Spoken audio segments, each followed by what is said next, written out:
Estamos de volta, domingo de eleições para presidente da República e para o governo do estado de São Paulo. E o Band de Entrevista recebe o deputado federal Eduardo Cury. Comigo aqui o jornalista Elcio Costa. Continuando nessa análise de tendências da eleição, da primeiro turno da eleição, porque hoje nós temos a decisão, né? Essa análise de primeiro turno, o eleitorado deu uma guinada mais conservadora? É isso que aconteceu? Eu acredito que sim. O eleitor, na verdade, ele já era mais conservador, mas isso não estava exposto. Eu acho que o petismo e o antipetismo e todos os efeitos das políticas do PT cristalizou esse eleitor, esse cidadão um pouco mais conservador, ele resolveu se expor, resolveu opinar, e principalmente com o advento das redes sociais. Ele percebeu que ele não estava sozinho. No fundo é o seguinte, ele percebeu que ele não estava sozinho. Ele estava indignado individualmente, mas com as redes sociais permitiu que você procure em pessoas próximas de você. Isso é bom, né? E também, nem tudo é bom, mas isso permitiu que ele percebesse que existem pessoas que pensavam como ele. Sim. E, logicamente, ficou exposto na votação, porque você teve um candidato claramente mais à direita, que é o Bolsonaro, em contraposição, um candidato claramente mais à esquerda, que era o representante do PT. Agora, alguns partidos, por exemplo, não entenderam essa questão. Por exemplo, o PSDB, que é o partido que o senhor representa, ele saiu nocauteado da eleição. Sim. Grande parte do primeiro turno. Perdeu a eleição nacional com 5% da votação, geralmente faz 30%. Foi um nocaute mais do que técnico. E perdeu as lideranças do partido, em linhas gerais, com exceção do João Dória, que disputa o segundo turno hoje, foram quase todas derrotadas nessa eleição. Faltou sensibilidade ao PSDB ver essa mudança do eleitorado? Sim, eu acredito que sim. E eu acho que o erro não é só na campanha, já vem de muitos anos, de não perceber que o cidadão ele queria posições claras, né? Mesmo que essas posições não sejam 100% de acordo com aquelas que o cidadão defende, mas ele quer políticos que tenham posições claras. Então, isso é uma questão. Logicamente, todo esse processo das denúncias de corrupção, tudo isso acabou atingindo todo mundo que era político há mais tempo. O meu partido comandava grande parte dos estados e foi atingido, não da forma como o PT, no meu partido algumas pessoas foram atingidas, no PT foi atingido de forma estrutural, era o comando do partido. Mas no meu partido, mesmo atingindo essas pessoas que eram governadores do estado, isso trouxe um desgaste gigante, na minha opinião, um desgaste merecido, ou seja, o partido não tomou as medidas necessárias para afastar as pessoas que estavam denunciadas, ou, na verdade, explicar claramente, caso fosse inocente. O eleitor, para ele, ficou parecendo que todo mundo era igual. E, aliado a isso, o fato de não tomar posições em temas caros, importantes ao eleitor e ao cidadão, nas horas que eram necessárias, passou a impressão que esse partido não era tão importante assim para o eleitor. Então, estou falando no caso do meu partido. Então, eu não acredito que sejam erros que foram cometidos só durante a campanha. Esses erros vêm sendo cometidos, na minha opinião, há muitos anos, e ficou bastante claro agora que apareceu um candidato que bateu no peito e falou: olha, eu sou o candidato que vai defender os valores conservadores, em que pese ser um candidato inexperiente e até com uma vida política mais inconsistente, mas isso passou segurança para o eleitor, falou: eu vou com esse cara porque eu estou cansado de tudo aquilo que estava no meio aí e não se posicionava. Agora, deputado, como fazer uma mudança de rota com os líderes aí vivos? Alguns já fora de combate. Fernando Henrique Cardoso não me parece que vai ser candidato a mais nada, até pela idade avançada que tem. Mas vários nomes, líderes históricos do PSDB desde a sua fundação no final da década de 80, estão aí, estão com saúde, nocauteados na eleição. Como fazer essa renovação? Olha, vou ser sincero, eu não acho que o meu partido seja tão mais importante a partir de agora, mesmo porque ele se tornou o nono partido, o oitavo ou nono partido em tamanho na representação no parlamento. Nós temos que olhar o que é bom para o Brasil a partir de agora.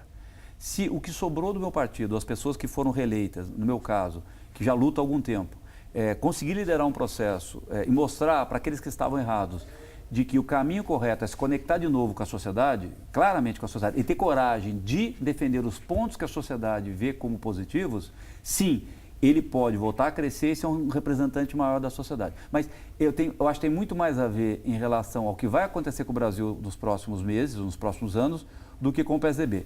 A imprensa, corretamente, sempre cobrou do PSDB, porque ele era um protagonista importante, disputou o segundo turno nas últimas 5 eleições presidenciais, sim, comandava os maiores estados. Uma coisa que não cai a ficha, eu acho que nem por parte do meu partido, nem talvez para a própria imprensa, é que o PSDB não é mais um partido importante.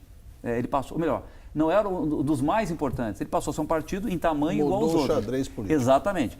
Então, eu acho que tem que fazer com essa pancada, esse recado do eleitor, voltar para dentro dele próprio, ou seja, o partido no caso, se conectar à sociedade para mostrar, ou tentar mostrar que...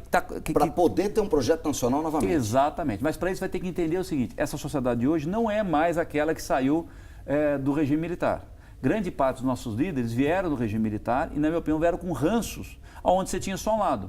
Ou seja, era só um lado, era centro, centro-esquerda. Porque todo mundo que, na verdade, era um pouco mais liberal, defendia um pouco mais, uma coisa mais racional, era taxado de, porventura, ter apoiado os militares. Eu estou à vontade para falar que eu tinha um ano, né? Então, não é essa questão. Acabou isso, essa nova geração não tem essa memória. Essa nova geração era muito mais pragmática. Ela olha o seguinte, esse sistema, esse político me dá retorno, ou seja, melhora o país, eu estou com ele. Então, nós temos que deixar um pouco esse passado, esse ranço dessa geração e se conectar um pouco mais com o cidadão comum. O cidadão comum ele tem suas vontades, ele tem seus desejos, ele está antenado na política pelas redes sociais, né? Pelas redes sociais, e a repercussão, logicamente, do bom jornalismo, ele é repercutido hoje na rede social também, né? Eles não veem nosso programa somente agora pela Band, isso vai ser gravado, as pessoas vão passar um para o outro. Pelo então, YouTube depois.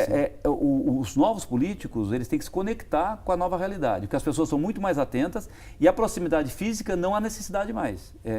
Você, com a distância de milhares de quilômetros, você pode encontrar o teu par ideológico ou com as suas ideias e votar nessa pessoa. O senhor citou a questão de boa parte das lideranças do PSDB vieram da época da redemocratização, ou regime militar ou logo depois da Constituição de 88.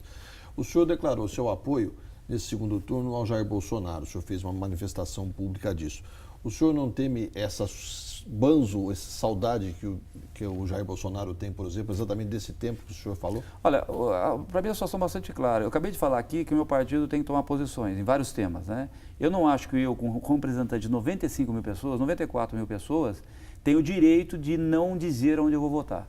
O meu candidato no primeiro turno é bastante claro, eu votei no Geraldo Alckmin, que eu achava mais preparado para isso. Só que a população escolheu no segundo turno, a maioria da população escolheu que quem ia para o segundo turno é o Bolsonaro e o Haddad do PT. Não fui eu, foi a população. Nós temos que respeitar a população. Ela deu essas duas opções para nós. Como eu considero pessoalmente um grande risco o PT retornar ao poder no país, quer seja pela tentativa de interferir na economia de forma absurda, quer seja os casos de corrupção estruturados, ou seja, o partido todo estava, a cúpula do partido estava comprometida com a corrupção, quer seja querer interferir na vida das pessoas, qual a sua religião, culpar se você tem uma crença ou uma outra crença, ou seja, por isso tudo, eu acho um grande perigo o PT retornar ao poder. Logicamente, se eu acho isso, a alternativa, o candidato que a população escolheu para evitar que o PT retorne ao poder é o Jair Bolsonaro. Ele terá meu voto. É um voto de exclusão. O segundo turno é um voto de exclusão. No primeiro turno você vota aquele que você acha o melhor. No segundo turno, convicção. O segundo turno você vota aquele que você considera para evitar o mal maior. E eu não tenho dúvida nenhuma que o PT é um grande mal para o país. Mais um intervalo comercial, Band Entrevista volta com o deputado federal Eduardo Cury. A gente segue depois do intervalo. Até já.